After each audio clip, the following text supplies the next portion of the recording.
आज्ञा भई अकाल की तवे चलायो पंथ सब सिखन को हुक्म है गुरु मान्यो ग्रंथ।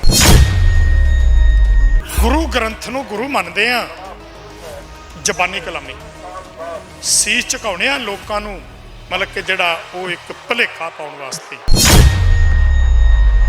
नामधारी कूकियां ने जो साडे ते हमला कीता किसी भी डमी गुरु होर ने नहीं कीता।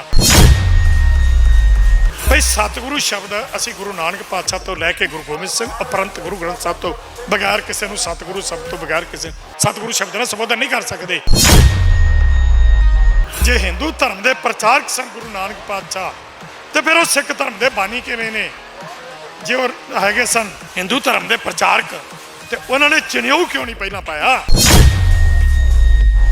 एक मुसलमान फकीर नाल रल के उन्होंने चोरियां डकैतियां कतलोगात शुरू करती। उन्होंने फड़ के ग्वालियर के किले बंद किया गया। उन्होंने शरीर के 4 टुकड़े करके ग्वालियर के किले के नाल किले के 4 दरवाजे ना टंगे गए। ये गोलकों तो लड़न वाले उस किताबों से अज तक क्यों नहीं बोले? अकाली कहते किनू है? अकाली वो आ जिहड़ा निरभै होके अकाल पुरख नूं सिर्फ उहदे भै च रहे। आ तुसीं बादलां नूं अकाली मनदे हो? मैं डंके की चोट ते कहना इन्हां नूं कोई सिख भी कह देवे तो मैं अपना सिर लवा दूं। टीवी 84 ਦੇ ਨਾਲ ਜੁੜੇ ਹੋ ਮੈਂ ਰਜਿੰਦਰ ਸਿੰਘ ਸਵਰਾਜ। ਮੌਜੂਦਾ ਸਮੇਂ ਦੇ ਵਿੱਚ ਗੱਲ ਕੀਤੀ ਜਾਵੇ ਤਾਂ ਕੋਰਟ ਦੇ ਹੁਕਮ ਤੋਂ ਬਾਅਦ ਜਿਹੜਾ ਦੇਖਿਆ ਜਾ ਸਕਦਾ ਹੈ ਕਿ ਸ਼੍ਰੋਮਣੀ ਗੁਰਦੁਆਰਾ ਪ੍ਰਬੰਧਕ ਕਮੇਟੀ ਅਤੇ ਹਰਿਆਣਾ ਕਮੇਟੀ ਦੇ ਵਿੱਚ ਆਪਸ ਦੇ ਵਿੱਚ ਤਕਰਾਰ ਲਗਾਤਾਰ ਵਾਧਾ ਨਜ਼ਰ ਆ ਰਿਹਾ ਹੈ। ਤਾਂ ਦੂਜੇ ਪਾਸੇ ਵੱਡੀ ਤਾਦਾਦ ਦੇ ਵਿੱਚ ਸਿੱਖ ਸੰਗਤ ਦੇ ਵੱਲੋਂ ਇਸ ਜਿਹੜੀ ਅਣਸੁਖਾਵੀ ਘਟਨਾ ਇਹਦੇ ਉੱਪਰ ਵੀ ਟਿੱਪਣੀਆਂ ਕੀਤੀਆਂ ਜਾ ਰਹੀਆਂ ਨੇ। ਤਾਂ ਇਸ ਵਿਸ਼ੇ ਦੇ ਉੱਪਰ ਗੱਲਬਾਤ ਕਰਾਂਗੇ। ਮੇਰੇ ਨਾਲ ਬਲਦੇਵ ਸਿੰਘ ਸਿਰਸਾ ਨੇ, ਉਹਨਾਂ ਦੇ ਨਾਲ ਗੱਲਬਾਤ ਕਰਦੇ ਹਾਂ। ਸਵਾਗਤ ਹੈ ਜੀ। ਸਭ ਤੋਂ ਪਹਿਲਾਂ ਧੰਨਵਾਦ ਜੀ। ਵੇ ਖਾਲਸਾ ਜੀ ਫਤਿਹ ਜੀ। ਸਿਰਸਾ ਸਾਹਿਬ, ਸਭ ਤੋਂ ਪਹਿਲਾਂ ਵੱਡਾ ਸਵਾਲ ਹੈ, ਜਿਸ ਤਰੀਕੇ ਦੀਆਂ ਤਕਰਾਰ ਦੀਆਂ ਵੀਡੀਓ ਗੁਰੂ ਘਰ ਦੇ ਵਿੱਚ ਆਵਾਮ ਦੇ ਸਾਹਮਣੇ ਆਉਂਦੀਆਂ ਨੇ, ਸੰਗਤ ਦੇ ਮਨਾਂ ਦੇ ਵਿੱਚ ਵੱਡਾ ਰੋਸ ਪਾਇਆ ਜਾ ਰਿਹਾ, ਕਿਵੇਂ ਦੇਖਦੇ ਹੋ ਜੀ? ਦੇਖੋ, ਮੈਂ ਇੱਕ ਬੇਨਤੀ ਕਰਾਂਗਾ। ਇੱਕ ਪਾਸੇ ਤਾਂ ਅਸੀਂ ਸ੍ਰੀ ਗੁਰੂ ਗ੍ਰੰਥ ਸਾਹਿਬ ਜੀ ਨੂੰ ਸਮਰਪਿਤ ਕਹਿੰਦੇ ਹਾਂ ਕਿ ਅਸੀਂ ਗੁਰੂ ਗ੍ਰੰਥ ਸਾਹਿਬ ਨੂੰ ਸਮਰਪਿਤ ਹਾਂ, ਅਸੀਂ ਪੰਥਕ ਹਾਂ ਤੇ ਇਸ ਤੋਂ ਵੀ ਵੱਡੇ ਵੱਡੇ ਦਾਅਵੇ ਅੱਗੇ ਕਰਦੇ ਨੇ। ਤੇ ਗੁਰੂ ਗ੍ਰੰਥ ਸਾਹਿਬ ਦੀ ਜਦੋਂ ਅਸੀਂ ਰੋਜ਼ ਅਰਦਾਸ ਕਰਦੇ ਹਾਂ ਤਾਬਿਆਂ 'ਚ ਤੇ ਕਹਿੰਦੇ ਆਗਿਆ ਭਈ ਅਕਾਲ ਕੀ ਤਵੇ ਚਲਾਇਓ ਪੰਥ ਸਭ ਸਿੱਖਨ ਕੋ ਹੁਕਮ ਹੈ ਗੁਰੂ ਮਾਨਿਓ ਗ੍ਰੰਥ। ਗੁਰੂ ਗ੍ਰੰਥ ਨੂੰ ਗੁਰੂ ਮੰਨਦੇ ਆ, ਜ਼ਬਾਨੀ ਕਲਾਮੀ ਸੀਸ ਝੁਕਾਉਣੇ ਆ ਲੋਕਾਂ ਨੂੰ, ਮਤਲਬ ਕਿ ਜਿਹੜਾ ਉਹ ਇੱਕ ਭੁਲੇਖਾ ਪਾਉਣ ਵਾਸਤੇ। ਹੁਣ ਤੁਸੀਂ ਮੈਨੂੰ ਇਹ ਦੱਸੋ ਵੀ ਜਿਹੜੇ ਲੋਕ ਗੁਰੂ ਗ੍ਰੰਥ ਸਾਹਿਬ ਦੀ ਹਾਜ਼ਰੀ ਵਿੱਚ ਗੋਲਕਾਂ ਤੋਂ ਲੜ ਰਹੇ ਨੇ, ਮੈਂ ਗੋਲਕਾਂ ਦਾ ਕਹੂੰਗਾ ਤੇ ਮੈਂ ਨਾਂ ਕਿਸੇ ਦਾ ਵੀ ਨਹੀਂ ਲੈਣਾ, ਸਾਰੇ ਵਿੱਚ ਹੀ ਆ ਜਾਣਗੇ। ਜੇ ਇੱਕ ਇੱਕ ਦਾ ਨਾਂ ਲਵਾਂ ਤਾਂ ਲਿਸਟ ਬੜੀ ਲੰਬੀ ਹੈ। ਦੋਸ਼ੀ ਇਹਦੇ ਵਿੱਚ ਕਿਹਨੂੰ ਮੰਨਿਆ ਜਾਵੇ? ਦੋਸ਼ੀ ਮੈਂ ਗੱਲ ਕਰ ਦੇਣਾ, ਤੁਸੀਂ ਅੱਗੋਂ ਹਿਸਾਬ ਲਾ ਲਿਓ। ਲੋਕ ਸੁਣਦੇ ਨੇ, ਲੋਕ ਬੜੇ ਅੱਜ ਕੱਲ੍ਹ ਵਾਲ ਦੀ ਖੱਲ ਲਾਉਂਦੇ ਆ। ਜਿਵੇਂ ਤੁਸੀਂ ਪੱਤਰਕਾਰ ਜੇ ਨਾ ਜਿਹੜੇ, ਤੇ ਤੁਸੀਂ ਪੱਤਰਕਾਰ ਵੀ ਸਾਡੇ ਜਿਹੜਾ ਨਾ ਉਹ ਜਦੋਂ ਸਵਾਲ ਕਰਦੇ ਹੋ ਨਾ ਸਾਡੇ ਤੇ ਸਾਨੂੰ ਇੱਕ ਵਾਰ ਅੱਖਾਂ ਚੰਦਵਾ ਦਿੰਦੇ ਹੋ ਤੁਸੀਂ ਸਾਡੀਆਂ। ਤੁਹਾਨੂੰ ਨਹੀਂ ਪਤਾ, ਜਿਹੜਾ ਮੈਂ ਜਵਾਬ ਦਊਂਗਾ ਤੁਸੀਂ ਵੇਖ ਲਿਓ। ਤੇ ਜਿਹੜੇ ਸਰੋਤੇ ਨੇ ਉਹ ਗਾ ਤੁਹਾਡੇ ਤੋਂ ਵੀ ਅੱਗੇ ਨੇ, ਜਿਹੜੇ ਅੱਜ ਕੱਲ੍ਹ ਦੇ ਸਰੋਤੇ ਨੇ ਨਾ ਉਹ ਵੀ ਬੜੇ ਗੁਰੂ ਦੀ ਕਿਰਪਾ ਉਹਨਾਂ ਦੇ ਉੱਤੇ।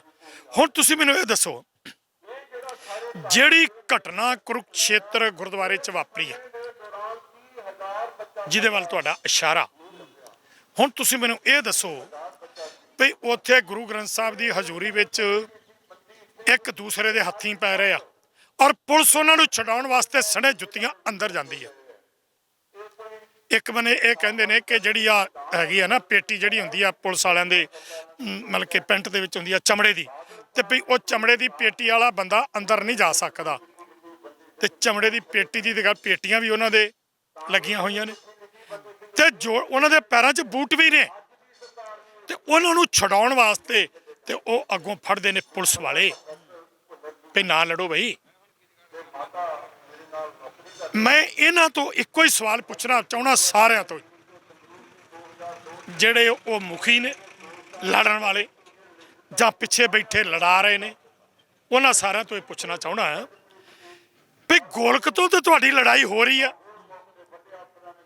ਤੇ ਜੇ ਗੋਲਕ ਦੀ ਲੜਾਈ ਨਹੀਂ ਤੇ ਫਿਰ ਇਹ ਦੱਸੋ ਵੀ ਜਿਨ੍ਹਾਂ ਨੇ ਗੁਰੂ ਗ੍ਰੰਥ ਸਾਹਿਬ ਦੀ ਗੁਰਿਆਈ ਨੂੰ ਰੱਦ ਕਰਕੇ ਨਾਮਧਾਰੀ ਕੂਕਿਆਂ ਨੇ ਜੋ ਸਾਡੇ ਤੇ ਹਮਲਾ ਕੀਤਾ, ਉਹ ਕਿਸੇ ਵੀ ਡੰਮੀ ਗੁਰੂ ਹੋਰ ਨੇ ਨਹੀਂ ਕੀਤਾ।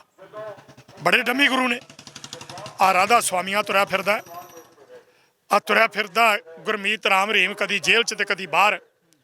ਇਸੇ ਤਰ੍ਹਾਂ ਹੋਰ ਬੜੇ ਨੇ, ਪਰ ਨਾਮਧਾਰੀ ਕੂਕਿਆਂ ਤੋਂ ਵੱਡਾ ਸਾਡੇ ਤੇ ਹਮਲਾਵਰ ਕੋਈ ਹੋਰ ਨਹੀਂ ਹੈਗਾ। ਕਿਉਂਕਿ ਇਹ ਕਹਿੰਦੇ ਨੇ ਕਿ ਗੁਰੂ ਗੋਬਿੰਦ ਸਿੰਘ ਜੀ ਨੇ ਸਾਨੂੰ ਆਪਣੇ ਹੱਥੀਂ ਗੁਰਤਾ ਗੱਦੀ ਦਿੱਤੀ ਆ। ਇਹ ਗੁਰੂ ਗੋਬਿੰਦ ਸਿੰਘ ਨੂੰ 1708 ਤੋਂ ਲੈ ਕੇ 1812 ਤੱਕ ਅਜਾਪਾਲ ਦੇ ਨਾਂ ਤੇ ਭੇਸ ਬਦਲ ਕੇ ਸੰਸਾਰ ਤੇ ਵਿਚਰਿਆ ਦੱਸਦੇ ਆ। ਉਹ ਕਹਿੰਦੇ ਆ ਉਸ ਤੋਂ ਬਾਅਦ ਜਿਹਨੂੰ ਇਹ 11ਵਾਂ ਗੁਰੂ ਮੰਨਦੇ ਆ, ਬਾਲਕ ਸਿੰਘ ਨੂੰ, ਵੀ ਉਹਨੂੰ ਗੁਰਤਾ ਗੱਦੀ ਦੇ ਕੇ ਤੇ ਫਿਰ ਉਹਨਾਂ ਨੇ ਪੰਜ ਭੂਤਕ ਸਰੀਰ ਤੇ ਆ ਗਿਆ। ਉਸ ਤੋਂ ਬਾਅਦ ਉਹਨਾਂ ਦੀ ਲੜੀ ਚੱਲ ਪਈ, ਔਰ ਉਸ ਲੜੀ ਦੇ ਵਿੱਚੋਂ ਇੱਕ 12ਵਾਂ, ਜਿਹਨੂੰ 12ਵਾਂ ਗੁਰੂ ਮੰਨਦੇ ਨੇ, ਬਾਬਾ ਰਾਮ ਸਿੰਘ, ਉਹਨੂੰ ਸਤਿਗੁਰੂ ਦੀ ਪਦਵੀ ਦੇ ਕੇ ਸ੍ਰੀ ਗੁਰੂ ਨਾਨਕ ਦੇਵ ਯੂਨੀਵਰਸਿਟੀ 'ਚ ਸਤਿਗੁਰੂ ਰਾਮ ਸਿੰਘ ਚੇਅਰ ਸਥਾਪਿਤ ਕੀਤੀ ਗਈ ਆ। ਇੱਥੇ ਅੱਜ ਤੱਕ ਕਿਉਂ ਨਹੀਂ ਬੋਲਿਆ ਕੋਈ ਭਈ ਸਤਿਗੁਰੂ ਸ਼ਬਦ ਅਸੀਂ ਗੁਰੂ ਨਾਨਕ ਪਾਤਸ਼ਾਹ ਤੋਂ ਲੈ ਕੇ ਗੁਰੂ ਗੋਬਿੰਦ ਸਿੰਘ ਉਪਰੰਤ ਗੁਰੂ ਗ੍ਰੰਥ ਸਾਹਿਬ ਤੋਂ ਬਗੈਰ ਕਿਸੇ ਨੂੰ ਸਤਿਗੁਰੂ ਸ਼ਬਦ ਤੋਂ ਬਗੈਰ ਕਿਸੇ ਸਤਿਗੁਰੂ ਸ਼ਬਦ ਨਾਲ ਸੰਬੋਧਨ ਨਹੀਂ ਕਰ ਸਕਦੇ। ਔਰ ਜਿਸ ਬੰਦੇ ਨੇ ਸਤਿਗੁਰੂ ਕਹਿ ਕੇ ਸ੍ਰੀ ਗੁਰੂ ਨਾਨਕ ਦੇਵ ਯੂਨੀਵਰਸਿਟੀ 'ਚ ਸਤਿਗੁਰੂ ਰਾਮ ਸਿੰਘ ਚੇਅਰ ਸਥਾਪਿਤ ਕੀਤੀ ਆ, ਉੱਥੇ ਇਹ ਗੋਲਕਾਂ ਤੋਂ ਲੜਨ ਵਾਲੇ ਉੱਥੇ ਕਿਉਂ ਨਹੀਂ ਬੋਲੇ? ਪੰਜਾਬ ਐਜੂਕੇਸ਼ਨ ਬੋਰਡ ਵੱਲੋਂ ਸ੍ਰੀ ਗੁਰੂ ਨਾਨਕ ਦੇਵ ਨੂੰ ਜਿਹੜਾ ਇਹ ਗੱਲ ਕਹੀ ਗਈ ਕਿ ਉਹਨਾਂ ਨੇ ਕਿਸੇ ਵੀ ਹਿੰਦੂ ਰੀਤੀ ਰਿਵਾਜ ਦਾ ਵਿਰੋਧ ਨਹੀਂ ਕੀਤਾ, ਉਹਨਾਂ ਨੇ ਕੋਈ ਵੀ ਜਿਹੜਾ ਐਸਾ ਕੰਮ ਨਹੀਂ ਕੀਤਾ ਜਿਹੜਾ ਹਿੰਦੂ ਰੀਤੀ ਰਿਵਾਜਾਂ ਦੇ ਵਿਰੋਧ ਹੋਏ ਤੇ ਉਹਨਾਂ ਨੂੰ ਹਿੰਦੂ ਧਰਮ ਦੇ ਪ੍ਰਚਾਰਕ ਦੱਸਿਆ। ਯਾਰੋ, ਜੇ ਹਿੰਦੂ ਧਰਮ ਦੇ ਪ੍ਰਚਾਰਕ ਸਨ ਗੁਰੂ ਨਾਨਕ ਪਾਤਸ਼ਾਹ, ਤੇ ਫਿਰ ਉਹ ਸਿੱਖ ਧਰਮ ਦੇ ਬਾਨੀ ਕਿਵੇਂ ਨੇ? ਤੇ ਜੇ ਉਹ ਹੈਗੇ ਸਨ ਹਿੰਦੂ ਧਰਮ ਦੇ ਪ੍ਰਚਾਰਕ, ਤੇ ਉਹਨਾਂ ਨੇ ਜਨੇਊ ਕਿਉਂ ਨਹੀਂ ਪਹਿਲਾਂ ਪਾਇਆ? ਇਹਦਾ ਜਵਾਬ ਕੌਣ ਦੇਊ? ਇੱਥੇ ਆ ਗੋਲਕਾਂ ਤੋਂ ਲੜਨ ਵਾਲੇ ਅੱਜ ਤੱਕ ਕਿਉਂ ਨਹੀਂ ਬੋਲੇ? ਇਸ ਤਰ੍ਹਾਂ ਸ਼੍ਰੋਮਣੀ ਗੁਰਦੁਆਰਾ ਪ੍ਰਬੰਧਕ ਕਮੇਟੀ ਵੱਲੋਂ ਗੁਰੂ ਸਾਹਿਬਾਂ ਨੂੰ ਚੋਰ, ਡਾਕੂ, ਕਾਤਲ ਕਹਿ ਕੇ ਕਿਤਾਬ ਲਿਖੀ ਜਾਣੀ। ਨਾਮਧਾਰੀ ਕੂਕਿਆਂ ਵੱਲੋਂ ਗੁਰੂ ਗ੍ਰੰਥ ਸਾਹਿਬ ਦੀ ਗੁਰਿਆਈ ਨੂੰ ਰੱਦ ਕਰਕੇ ਦੇਹਧਾਰੀ ਗੁਰੂ ਨੂੰ ਸਤਿਗੁਰੂ ਦੀ ਪਦਵੀ ਦਿੱਤੀ ਜਾਣੀ। ਐਜੂਕੇਸ਼ਨ ਬੋਰਡ ਵੱਲੋਂ ਲਿਖ ਦੇਣਾ ਕਿ ਸ੍ਰੀ ਗੁਰੂ ਨਾਨਕ ਦੇਵ ਜੀ ਹਿੰਦੂ ਧਰਮ ਦੇ ਪ੍ਰਚਾਰਕ ਸਨ, ਔਰ ਇੱਥੋਂ ਤੱਕ ਲਿਖ ਦੇਣਾ ਕਿ ਸ੍ਰੀ ਗੁਰੂ ਤੇਗ ਬਹਾਦਰ ਜੀ ਜਿਹੜੇ ਸੀ, ਉਹ ਜਦੋਂ ਬੰਗਾਲ ਤੋਂ ਵਾਪਸ ਆਏ ਤੇ ਉਹ ਵਿਦਰੋਹੀ ਹੋ ਗਏ, ਤੇ ਉਹਨਾਂ ਨੇ ਫਿਰ ਜਿਹੜਾ ਸੀ ਉਹ ਸਤਲੁਜ ਤੇ ਹਾਂਸੀ ਦੇ ਇਲਾਕੇ ਵਿੱਚ ਵਿਦਰੋਹ ਪੈਦਾ ਕਰਤਾ। ਇੱਕ ਮੁਸਲਮਾਨ ਫਕੀਰ ਨਾਲ ਰਲ ਕੇ ਉਹਨਾਂ ਨੇ ਚੋਰੀਆਂ, ਡਕੈਤੀਆਂ, ਕਤਲੋਗਾਰਤ ਸ਼ੁਰੂ ਕਰਤੀ। ਉਹਨਾਂ ਨੂੰ ਫੜ ਕੇ ਗਵਾਲੀਅਰ ਦੇ ਕਿਲੇ 'ਚ ਬੰਦ ਕੀਤਾ ਗਿਆ। ਉਹਨਾਂ ਦੇ ਸਰੀਰ ਦੇ 4 ਟੁਕੜੇ ਕਰਕੇ ਗਵਾਲੀਅਰ ਦੇ ਕਿਲੇ ਦੇ ਨਾਲ ਕਿਲੇ ਦੇ 4 ਦਰਵਾਜ਼ਿਆਂ ਨਾਲ ਟੰਗੇ ਗਏ। ਇਹ ਗੋਲਕਾਂ ਤੋਂ ਲੜਨ ਵਾਲੇ ਉਸ ਕਿਤਾਬਾਂ ਤੇ ਅੱਜ ਤੱਕ ਕਿਉਂ ਨਹੀਂ ਬੋਲੇ? ਇਹ ਮੇਰਾ ਸਵਾਲ ਹੈ। ਸਿਰਸਾ ਸਾਹਿਬ, ਅਕਾਲੀ ਦਲ ਦੀ ਟਿੱਪਣੀ ਆ, ਅਕਾਲੀ ਦਲ ਬਾਦਲ ਕਹਿੰਦੇ ਨੇ ਕਿ ਇਹ ਜਿਹੜੀਆਂ ਘਟਨਾਵਾਂ ਹੋ ਰਹੀਆਂ ਸਿੱਖਾਂ ਦੀ ਤਾਕਤ ਨੂੰ ਖੰਡਾਉਣ ਵਾਸਤੇ ਹੋ ਰਹੀਆਂ। ਜਦੋਂ ਕੋਰਟ ਦਾ ਹੁਕਮ ਆਇਆ ਸੀ ਉਦੋਂ ਮੈਂ ਕਹਿੰਦੇ ਸੀ ਅਸੀਂ ਕਿਸੇ ਕੀਮਤ ਤੇ ਜਿਹੜਾ ਗੁਰਦੁਆਰਿਆਂ ਦਾ ਨਿਜ਼ਾਮ ਹੈ ਛੱਡਣ ਵਾਸਤੇ ਤਿਆਰ ਨਹੀਂ। ਫਿਰ ਅਕਾਲੀ ਦਲ ਦੇ ਬਿਆਨਾਂ ਨੂੰ ਕਿਵੇਂ ਦੇਖਿਆ ਜਾਵੇ? ਤੁਸੀਂ ਕਿਹੜੇ ਅਕਾਲੀ ਦਲ ਦੀ ਗੱਲ ਕਰਦੇ ਹੋ? ਅਕਾਲੀ ਕਹਿੰਦੇ ਕਿਹਨੂੰ ਹੈ? ਅਕਾਲੀ ਉਹ ਆ ਜਿਹੜਾ ਨਿਰਭੈ ਹੋ ਕੇ ਅਕਾਲ ਪੁਰਖ ਨੂੰ ਸਿਰਫ ਉਹਦੇ ਭੈ 'ਚ ਰਵੇ। ਆ ਤੁਸੀਂ ਬਾਦਲਾਂ ਨੂੰ ਅਕਾਲੀ ਮੰਨਦੇ ਹੋ? ਬਾਦਲ ਅਕਾਲੀ ਹੈ? ਮੈਂ ਡੰਕੇ ਦੀ ਚੋਟ ਤੇ ਕਹਿਣਾ, ਬਾਦਲ ਦੇ ਕੋਲੇ ਬੜੇ ਬੜੇ ਵਿਦਵਾਨ ਨੇ, ਹੈਗੇ ਨੇ ਉਹ ਆਪਣੇ ਜਿਹੜੇ ਮੰਤਰੀ ਰਹੇ ਨੇ ਉਹਦੇ, ਦਲਜੀਤ ਵਰਗੇ ਹੈਗੇ ਹਨ, ਗੁਰਚਰਨ ਗਰੇਵਾਲ ਵਰਗੇ ਬਹੁਤ ਨੇ ਉਹਦੇ ਕੋਲੇ, ਰਜਿੰਦਰ ਮਹਿਤੇ ਵਰਗੇ। ਬੇਸ਼ੱਕ ਅੱਜ ਛੱਡ ਗਿਆ, ਪਰ ਹੁਣ ਤੱਕ ਤਲੇ ਤੇ ਇਸੇ ਦੇ ਹੀ ਚੱਟਦਾ ਰਿਹਾ। ਕਰਨੈਲ ਪੰਜੌਲੀ, ਸੁਖਦੇਵ ਭੌਰ, ਇਹਨਾਂ ਸਾਰਿਆਂ ਚੋਂ ਅੱਜ ਕਰਨੈਲ ਪੰਜੌਲੀ ਜਿਹੜਾ ਬੜਾ ਕਰੋੜ ਕੇ ਬੋਲਦਾ। ਇਹਨਾਂ 2007 ਚ ਗੁਰੂ ਗ੍ਰੰਥ ਸਾਹਿਬ ਦੀ ਬੇਅਦਬੀ ਕਰਨ ਵਾਲੇ ਸਾਧ ਨੂੰ ਮਾਫ ਕੀਤਾ। ਉਹ 2007 ਤੋਂ ਲੈ ਕੇ 2023 ਤੱਕ, ਜਦੋਂ ਤੱਕ ਤੈਨੂੰ ਉਹਨਾਂ ਨੇ ਆਪਣੀ ਪਾਰਟੀ ਚੋਂ ਨਹੀਂ ਕੱਢਿਆ, ਤੇ ਬਾਦਲਾਂ ਨੂੰ ਪ੍ਰਧਾਨ ਕਿਵੇਂ ਮੰਨਦਾ ਰਿਹਾ ਹੈ? ਪੰਜੌਲੀ ਸਾਹਿਬ, ਇਹ ਦੱਸ ਯਾਰ, ਇਹਨਾਂ ਨੂੰ ਗਾਲੀ ਮੰਨਦੇ ਹੋ? ਮੈਂ ਡੰਕੇ ਦੀ ਚੋਟ ਤੇ ਕਹਿਣਾ, ਇਹਨਾਂ ਨੂੰ ਕੋਈ ਸਿੱਖ ਵੀ ਕਹਿ ਦੇਵੇ ਤਾਂ ਮੈਂ ਆਪਣਾ ਸਿਰ ਲਵਾ ਦੂੰਗਾ। ਪਰ ਸਵਾਲ ਇਹ ਹੈ ਕਿਸੇ ਵੀ ਟੀਵੀ ਚੈਨਲ ਤੇ ਬੈਠ ਜਾਣ, ਸਵਾਲ ਮੈਂ ਕਰਾਂਗਾ, ਜਵਾਬ ਉਹ ਦੇਣ। ਦਲਜੀਤ ਚੀਮੇ ਵਰਗੇ, ਗੁਰਚਰਨ ਗਰੇਵਾਲ ਵਰਗੇ, ਰਜਿੰਦਰ ਮਹਿਤੇ ਵਰਗੇ। ਤੇ ਜੇ ਸੁਖਬੀਰ ਬਾਦਲ ਆਪ ਦੇ ਸਕਦਾ ਤੇ ਬਹੁਤ ਹੀ ਵਧੀਆ ਗੱਲ ਹੋਏਗੀ, ਵੱਡਾ ਬਾਦਲ ਆ ਜੇ। ਸਵਾਲ ਮੈਂ ਕਰਾਂਗਾ, ਜਵਾਬ ਉਹ ਦੇਣ। ਉਹ ਸਵਾਲ ਕਰਨ, ਜਵਾਬ ਮੈਂ ਦਊਂਗਾ। ਫੈਸਲਾ ਸੰਗਤ ਕਰੇ, ਉਹ 'ਚ ਸਿੱਖ ਵੀ, ਹਿੰਦੂ ਵੀ, ਮੁਸਲਿਮ ਵੀ, ਈਸਾਈ ਵੀ। ਉਹ ਲੋਕ ਜਿਹੜੇ ਸੱਚ ਦੀ ਗੱਲ ਕਰਦੇ ਨੇ। ਇਹ ਨਹੀਂ ਕਿ ਤੁਸੀਂ ਬਹੁਤ ਗਿਣਤੀ ਲਿਆ ਕੇ ਗੁਰਮੀਤ ਰਾਮ ਰਹੀਮ ਦੇ ਚੇਲਿਆਂ ਨੂੰ ਬਿਠਾ ਦਿਓ ਵੀ ਉਹ ਫੈਸਲਾ ਕਰਨਗੇ। ਉਹ ਨਹੀਂ। ਜੇ ਹਰਿਆਣਾ ਕਮੇਟੀ ਆਪਣਾ ਨਿਜ਼ਾਮ ਸਾਂਭਣਾ ਚਾਹੁੰਦੀ ਹੈ, ਸਮਰਥਨ ਕਰਦੇ ਹੋ ਇਸ ਗੱਲ ਦਾ? ਦੇਖੋ, ਮੈਂ ਇੱਕ ਗੱਲ ਕਰਨੀ ਚਾਹੁੰਦਾ ਵੀ ਹਰਿਆਣਾ ਕਮੇਟੀ ਨੇ ਵੱਖਰਾ ਜਿਹੜਾ ਸੀ ਉਹ ਅਧਿਕਾਰ ਕਮੇਟੀ ਦਾ ਮੰਗਿਆ ਹੀ ਕਿਉਂ? ਅੱਜ ਤੱਕ ਇਹ ਨਹੀਂ ਕਿਸੇ ਨੂੰ ਪਤਾ। ਜਦੋਂ ਸ਼੍ਰੋਮਣੀ ਕਮੇਟੀ ਦੇ ਮੈਂਬਰ ਨੂੰ ਯਾਤਰਾ ਵਾਸਤੇ 4 ਬੰਦਿਆਂ ਦੀ ਸਿਫਾਰਿਸ਼ ਕਰਨ ਦਾ ਅਧਿਕਾਰ ਸੀ, ਜਿਹੜੇ ਯਾਤਰਾ ਕਰਨ ਵਾਸਤੇ ਜਾਂਦੇ ਸੀ ਨਾ ਯਾਤਰੂ ਲਾਹੌਰ, ਤੇ ਸ਼੍ਰੋਮਣੀ ਕਮੇਟੀ ਇੱਕ ਜਥਾ ਭੇਜਦੀ ਹੈ। ਉਹਦੇ ਵਿੱਚ ਹਰ ਮੈਂਬਰ ਨੂੰ 4 ਸਿੱਖਾਂ ਨੂੰ ਯਾਤਰਾ ਕਰਨ ਦੀ ਸਿਫਾਰਿਸ਼ ਕਰਦੀ ਸੀ ਤੇ ਉਹਨੂੰ ਵੀਜ਼ਾ ਮਿਲਦਾ ਸੀ। ਸ਼੍ਰੋਮਣੀ ਕਮੇਟੀ ਜਿਹੜੀ ਫਾਈਲ ਬਣਾਉਂਦੀ ਸੀ ਉਹ 'ਚ ਰਿਕਮੈਂਡ ਕਰਕੇ ਭੇਜਦੀ ਸੀ। ਹਰਿਆਣੇ ਦੇ ਸ਼੍ਰੋਮਣੀ ਕਮੇਟੀ ਦੇ ਮੈਂਬਰਾਂ ਨੂੰ, ਉਹ ਮੈਂਬਰੋ ਜਿਹੜੇ ਤੁਸੀਂ ਹੁਣ ਤੱਕ ਬਾਦਲਾਂ ਦੇ ਨਾਲ ਰਹੇ, ਰਘੂਜੀਤ ਵਿਰਕਾ, ਮੈਂ ਤੈਨੂੰ ਪੁੱਛਦਾ, ਤੈਨੂੰ ਅਧਿਕਾਰ ਹੈਗੇ ਸੀ? ਜੇ ਤੇ ਅਧਿਕਾਰ ਹੈਗੇ ਸੀ ਤੈਨੂੰ, ਜੇ ਅਧਿਕਾਰ ਹੈਗੇ ਸੀ ਤਲੋਕੇ ਵਾਲੇ ਨੂੰ, ਜੇ ਅਧਿਕਾਰ ਹੈਗੇ ਸੀ ਬਲਦੇਵ ਸਿੰਘ ਹਸਾਰ ਨੂੰ, ਜੇ ਇਹ ਬਲਦੇਵ ਸਿੰਘ ਭੁਪਿੰਦਰ ਸਿੰਘ ਅਸੰਧ ਨੂੰ ਜੇ ਅਧਿਕਾਰ ਸਨ ਤੇ ਫਿਰ ਸਿਫਾਰਿਸ਼ ਕਿਉਂ ਨਹੀਂ ਕਰਦੇ ਰਹੇ? ਬੰਦੇ ਕਿਉਂ ਨਹੀਂ ਭੇਜ ਰਹੇ? ਮੈਨੂੰ ਲਿਸਟ ਵਿਖਾਉਣ ਕਿਹੜੇ ਬੰਦਿਆਂ ਨੂੰ ਇਹਨਾਂ ਨੇ ਸਿਫਾਰਿਸ਼ ਕਰਕੇ ਤੇ ਉਧਰ ਭੇਜਿਆ ਪਾਕਿਸਤਾਨ ਦੇ। ਜਿਨ੍ਹਾਂ ਫਿਰ ਹਰਿਆਣੇ ਦੇ ਵਿੱਚ ਸਿੱਖਾਂ ਨੂੰ ਨੌਕਰੀ ਸਰਕਾਰ ਨਹੀਂ ਦਿੰਦੀ।